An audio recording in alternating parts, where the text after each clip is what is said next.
Doctor injured হয়েছে, আমার কর্মচারী একজন মাথা ফেটে গেছে, আর একজন মহিলা ইনজুর্ড হয়েছে। আমি দুজনের সাথে আমার দেখা হয়েছে, আমার কাছে এসেছিল ওরা।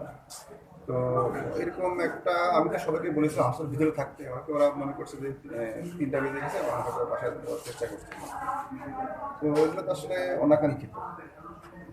এখন আমি তো আমার অথরিটি জানিয়েছি সব কিছু।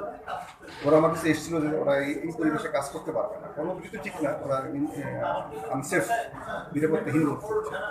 তো আমি এখন যেটা সবার কথা বললাম ওদেরকে যে ভাই তুমি একটু অপেক্ষা করো, সার্ভিস বন্ধ করা যাবে না, আমাকে ইমার্জেন্সি আছে।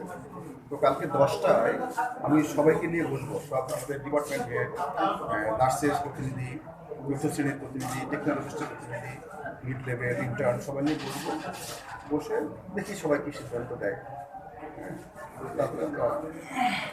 এখন পর্যন্ত কোনো ধর্মঘটের কোনো বিষয় আছে? ওরা সে বলছে, বাট আমি তোকে রিকোয়েস্ট করছি না, তুমি সব ধর্মঘট করো না, এভাবে মানুষের ভোগান্তি হবে। কারা কারা আপনি বলছেন? ডাক্তার এবং নার্স সবাই সবাই সব লেভেলের লোক এসছে। আমি তোকে রিকোয়েস্ট করছি আজকে কালকে 10টার মধ্যে সার্ভিসটা কপি করবো। স্যার, আর এই উদ্ভুত পরিস্থিতিতে মানে আপনি তো এখানে ডাক্তার আছেন, বিবেকী পোষণ, জেলা পোষণ, বিবেক স্যার আছেন স্বাস্থ্যের, এটা নিয়ে আবার এই পরিস্থিতি নিয়ে কোনো ধরনের বৈঠক?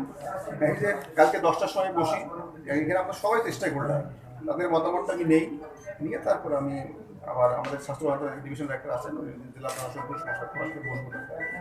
স্যার, তাহলে কি কালকে 10টা যত দ্রুত সেবা বন্ধ থাকবে? আমি না, সেবা চলবে, এটা কি বিকল্প হতে চলতেছে সেবা? একটু হয়তো মানে যে পরিমাণ ফুল সুইং তো সম্ভব না, এই পরিমাণ নিরাপত্তাহীন হলে তো মেয়েরা কীভাবে আসবে।